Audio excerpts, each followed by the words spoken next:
Diego by Jeanette Winter. Text by Jonah Winter.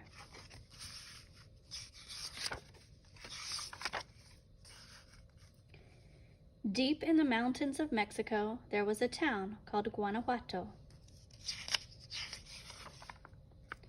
And in Guanajuato, there were two happy parents. They were happy because they had twin sons, Diego and Carlos.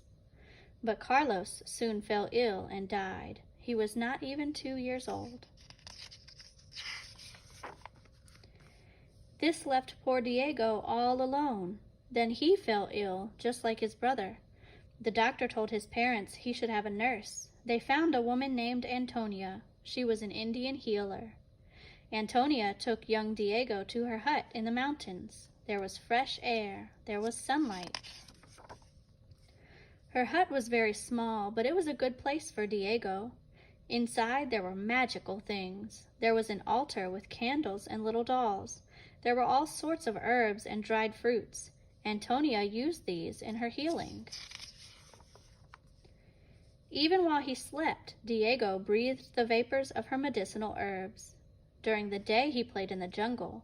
The animals were his friends. One day Diego whistled. A parrot whistled back. The parrot became his pet. Diego grew strong and healthy. It was time for him to go home. For a homecoming present, his parents gave him some colored chalk. Diego drew everywhere, even on the walls. He loved to draw so much, his father made him a studio. The walls were covered with blackboards. Diego drew and drew and drew, making murals that covered the whole room. Diego had a hard time in school. All day long, he daydreamed. When he got home, he played with toy soldiers he had made all by himself, 5,000 of them.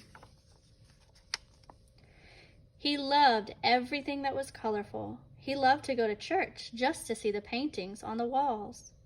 His parents finally sent him to art school. He was several years younger than any of the other students. It was an honor. But art school was boring to Diego. He didn't want to draw from models. He wanted to paint real life, so he did. Whatever he saw, he painted. He painted people on the Day of the Dead. This is a day when people think about people they love who have died. He painted people at the fiestas. These are special days when people wear colorful masks and dance through the streets. One day, Diego saw a horrible thing. He saw real soldiers shooting down striking workers. But he painted that too. It was what he saw. Diego didn't like everything he saw. That's why he helped the poor people fight their war for equality. They were fighting for fair wages and a better life. Diego loved his people more than anything. Almost. The thing he loved most was painting. That's why he went to Paris, the art center of the world. But in Paris, all he thought about was Mexico. Then Diego went to Italy. He saw beautiful murals inside churches. They gave him ideas. He couldn't wait to turn his ideas into paintings back in Mexico. That's when he started painting the murals that made him famous. His murals told the story of the Mexican people. Day and night, Diego painted. His friends had to climb up a ladder just to see him. One day, he got so tired he fell asleep. Diego fell off the scaffold.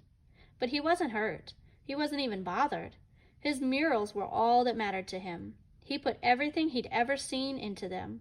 Things from Antonia's hut, things from the Day of the Dead, the fiestas, scenes from the desert, from the jungle, everything. His murals were huge. There was nothing else like them in the world.